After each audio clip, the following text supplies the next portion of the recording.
In some interesting news, wherein which you have the Karnataka Legislature taking a historic decision to stop the MLAs from earning a dual salary at the taxpayer's expense. This means that an MLA can either earn as a member of the legislature or as the chairman of a board or chairman of a corporation, and not both. With this, 21 sitting MLAs who were holding such twin posts and also withdrawing such twin salaries have now been told that they can now be withdrawing salaries from two sources. We have with us our correspondent Imran getting us further inputs now. Imran, apart from how this is politically being viewed, let's leave the politics aside here, even if the state Congress would like to take credit for all that has taken place here. They were appointed in an office of profit situation by the government first itself.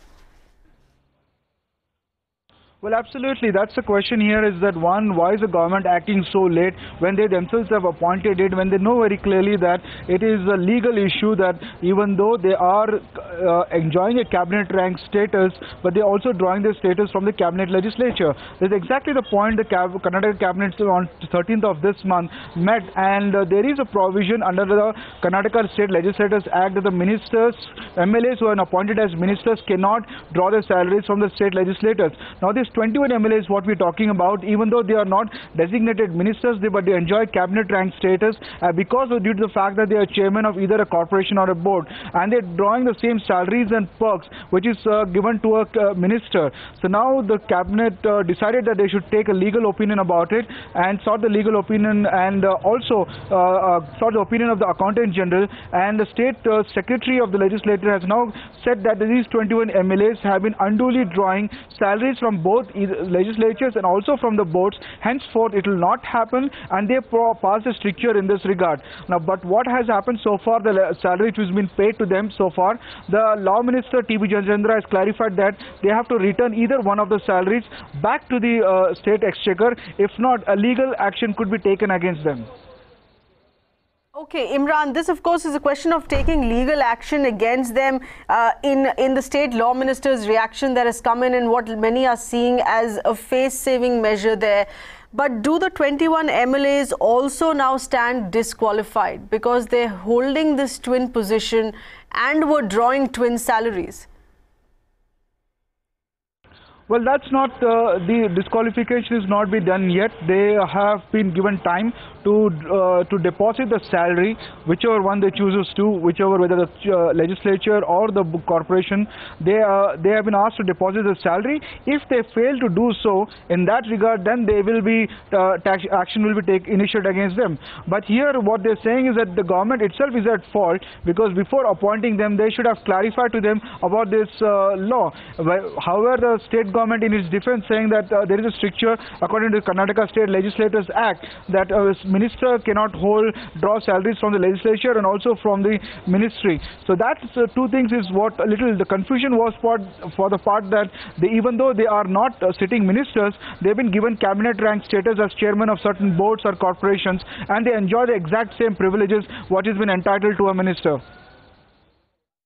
Imran, to what extent is this being taken as a credit to the Chief Minister's office? Because this was not a decision that was brought about by the Chief Minister.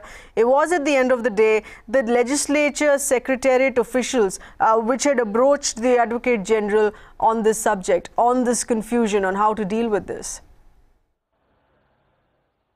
Well, absolutely. This one thing you can hold government responsible, that even though they were clearly, they should have seen this before coming through, that even though they are not entitled, the perks or privileges were provided to them. That is one we can look at it that way, and also the fact that now they are acting on it. Now the legislature itself has brought out an order in this issue, which is a welcome gesture. But the fact is that, as earlier gentleman who was speaking to us was those, clarifying, of course, who are looking at this as a welcome change, that agreed a mistake was made by the government, and they're looking at this as a welcome change. Has a deadline been put across? In how many days or months should they be returning part of their salary that they were withdrawing as twin salaries, which was effectively the taxpayers' money, and that needs to go back to the system? Is there a deadline that has been set for this? 2 weeks is what been given deadlines to most of these MLAs, and most of these MLAs are millionaires themselves. You know, I don't think they should have a time any problem in returning the amount, because if you look at the assets and liabilities which they have filed before the election commission, before their nomination, this way for the past as part of the nomination, then you can clearly say that every one of them can repay the amount what has been provided to them in the past 1.5 or 2 years since they were chairman of the boards and corporations. Imran, stay on with us. Very quickly, a listen in to what the state law minister had stated after this came in. As per the Karnataka Legislature's Salaries Act is there. Suppose an MLA becomes a minister, he is entitled for the perquisites as a minister, not as an MLA. Suppose if it necessitates, or if I attend any legislature meeting, I am not entitled for a PAD or something like that. There, the principle is that we have to accept only a salary or the perquisites under one head, not under the two heads. Two heads is barred. It is not legally correct. That's the reason the legislature has taken a decision to stop the salaries of the chairmen who are drawing both the salary and perquisite from the chairman. They have stopped it. And it is also told that many chairmen are not drawing any salary from the legislature. They are accepting only the perquisites of the board only. Right, a very carefully worded reaction, of course, that is coming from the State Minister on this. But let's get in a word here from the Karnataka Congress Committee spokesperson, Mr. Shrikant Murthy, with us on the phone line. Appreciate you being with us, sir. In your view, many have been questioning that this should not have taken place in the first place. The appointments that came in, which put the MLAs in a position to be drawing twin salaries. This is a very good decision taken by the Secretariat as well as the Accountant General and the Advocate General. There is no question of paying the double payment on both the fronts.